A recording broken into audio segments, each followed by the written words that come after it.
আসসালামু আলাইকুম সবাইকে। সবাই কেমন আছেন? আশা করছি সবাই অনেক ভালো আছেন। আলহামদুলিল্লাহ আমরাও ভালো আছি। কিছুদিন ধরে সবার শুধু একটাই প্রশ্ন ছিল আমার কাছে। আমার ইনবক্সে সবাই জানতে চাচ্ছিল যে আমি কোথায় গিয়েছিলাম। আজকে আমি এই ভিডিওর মাধ্যমে বলে দেব যে আমি কোথায় ঘুরতে গিয়েছিলাম। আপনারা অনেকেই আছেন যারা কিনা আমার লং ভিডিও খুবই পছন্দ করেন। আমার কাছে যেহেতু ভিডিও ছিল তাই ভাবলাম আপনাদের জন্য লং একটা ভিডিও আপনাদের সাথে শেয়ার করি। আর এই ভিডিওর মাধ্যমেই প্রশ্নের উত্তর দিয়ে দেব। আমরা যে জায়গাটিতে ঘুরতে গিয়েছিলাম সেই জায়গাটি হচ্ছে সীতাকুণ্ড। যখন থেকে শুনেছিলাম যে ঘুরতে যাব তখন থেকে খুশিতে মনটা লাফাচ্ছিল। ঘুরতে যাওয়ার কথা শুনলে যে কোনো মানুষই খুশি হবে। আমিও খুব খুশি হয়েছি, আমিও তার ব্যতিক্রম কিছু নই। কিন্তু এই খুশির পরেই যে দুঃখ আছে সেটা কিন্তু বুঝতে পারিনি। তবে আমি মনে করি ভালো কিছু পেতে হলে একটু একটু কষ্ট সহ্য করতে হয়। আমার অনেক দিনেরই ইচ্ছে ছিল যে আমি পাহাড় আর ঝর্ণা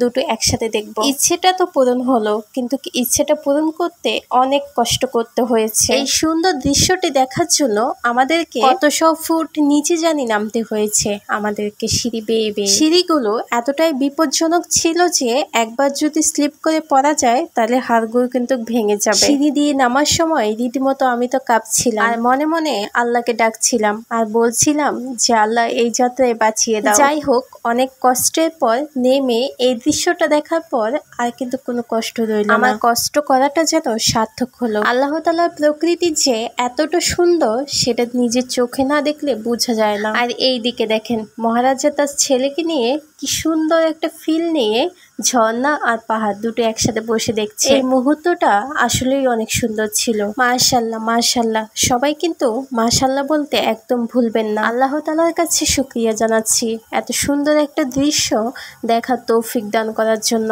আর এইদিকে আমি ছোট্ট একটা রিলস আকারে ভিডিও করে নিলাম। আমরা কিন্তু এখানে অনেকটা সময় পার করেছিলাম। আমি তো শুধু মন প্রাণ ভরে দেখছিলাম আল্লাহর সৃষ্টি কতটা সুন্দর। আর এইদিকে ঝর্ণার এক পাশে আমি বসে একটু রিল্যাক্স মুডে সবকিছু দেখছিলাম। আমার একটা পাশ দিয়েই ঝর্ণার পানি বয়ে যাচ্ছিল। আমি এখানে রিল্যাক্স মুডে বসে আছি আর ওইদিকে সবাই ঝর্ণার পানিতে গোসল করছিল। আসলে ঝর্ণার পানিটা এত স্বচ্ছ আর ঠান্ডা ছিল যে সবার ইচ্ছে করবে একবার হলেও গা ভেজানোর জন্য। আর এইদিকে আমরা খুব সুন্দর একটা স্ন্যাপ নিয়ে নিলাম। সুন্দর একটা মুহূর্তে সাক্ষী হিসেবে ঝর্ণাকে রেখে দিলাম। যাই হোক, অনেকটা সময় এখানে কাটানোর পর এখন উপরে ওঠার পালা। উপরে উঠতে গিয়ে বুঝলাম নামতে না যতটা কষ্ট হয়েছে তার থেকেও দ্বিগুণ কষ্ট হয়েছে উপরে উঠতে। সবকিছু মিলিয়ে ওঠানামা করতে করতে যতটা না কষ্ট পেয়েছি তার থেকে বেশি কষ্ট ভোগ করেছি বাসায় আসার পরে। এই যে দেখেন কিছুটা পথ